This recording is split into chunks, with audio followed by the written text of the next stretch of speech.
People, I think there's a conspiracy going on at Arsenal Football Club. I don't know why the hell Arsenal keep signing players from Chelsea. It happened when I had an epiphany and I had to think to myself, why the hell are Arsenal even going for a guy like Kepa? People are arguing for the fact that he's only going for 5 million and that he's an experienced keeper. He's 30 years old and he's gone to teams like Chelsea or and Real Madrid and etc. like that. And they think to themselves, you know what, maybe he could be a good backup option. But here's the thing, how many players have come from Chelsea to Arsenal and have been absolute flops or just haven't really cut the mustard? I mean, if we were to look at the last couple of players that have come from Chelsea to Arsenal, Raheem Sterling, flop. Kai Havertz, he was okay, but due to the high wages and the role that he plays in the team as the star player, essentially, as the most expensive player in the club in a way, it just hasn't been good enough.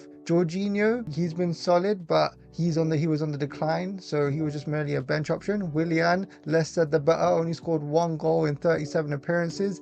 Luiz, he was a roller coaster of a player. I mean, the red cards that guy got and the amount of mistakes that he made, God. And then we managed to get Peter Cech. I remember that 2015-16 summer transfer window where Arsenal barely got an outfield player, and the only player that Arsenal decided to get was Peter Cech. And don't get me wrong, Peter Cech in himself was a very good goalkeeper, probably one of the best in the Premier League, but he was on the decline when he came to Arsenal.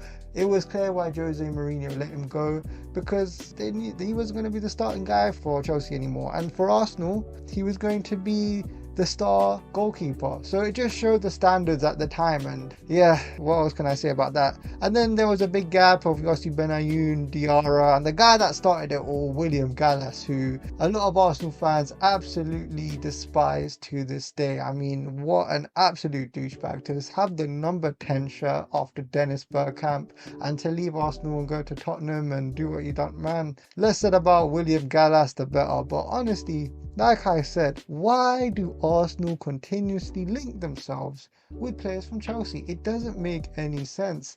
I believe this all started from Ashley Cole. I think because Cole left Arsenal to go to Chelsea and the importance Cole had on Arsenal, it's left a big hole in a lot of Arsenal fans and in Arsenal in general. And for some reason, it's just led Arsenal to try and reclaim something back from Chelsea. That's why they just keep buying players from Chelsea all the time. But the thing is that they never go for the best players that Chelsea have to offer. They never get a shrewd signing for cheap money like a Cole Palmer or Caicedo or Enzo Fernandez or any top player that might be playing in Chelsea right now. I mean, Chelsea are going for Quenda, who is a very good prospect that's coming from Sporting Lisbon. So players like that, it's really strange why Arsenal always get the runt of the litter from Chelsea. That's essentially what I'm going to refer to all these players as, because that is what it has felt like all this time whenever Arsenal have bought players from Chelsea. And I am concerned. I'm not sure if there's something going on behind the scenes, whether it's agents or people getting comfortable between each club,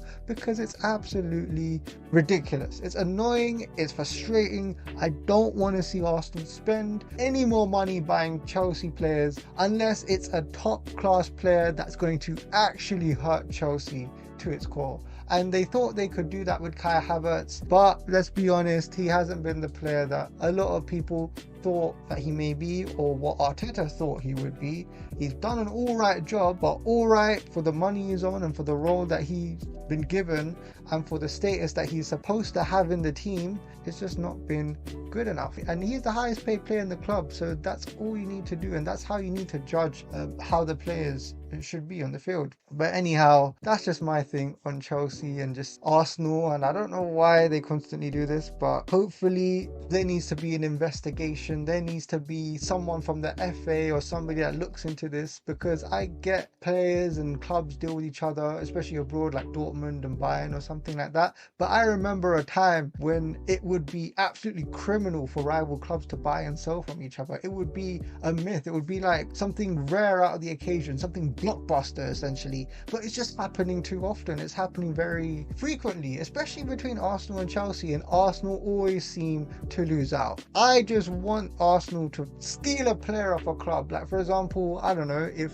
just a dream scenario, if Arsenal can get Erling Haaland from Manchester City or something like that. I know it's never going to happen, but I'm just trying to give a good example here, folks. But yeah, that's the end of this video. Hopefully you like what I have to say. Maybe you don't like what I have to say. Maybe I'm just speaking out of thin air. But you know what? I look at all of these signings that Arsenal have made from Chelsea, and you have to agree with yourself. There is something fishy going on, because why the hell do Arsenal keep signing players from Chelsea year after year and always lose out? Always. And you can argue Jorginho and you can argue to your hats off about Havertz, but majority of the time, that's what happened. But yeah, that's the end of this video. Hope to see you soon in the next vid. Let's see what else happens in this transfer window. Anyhow, please like and subscribe, and bye-bye.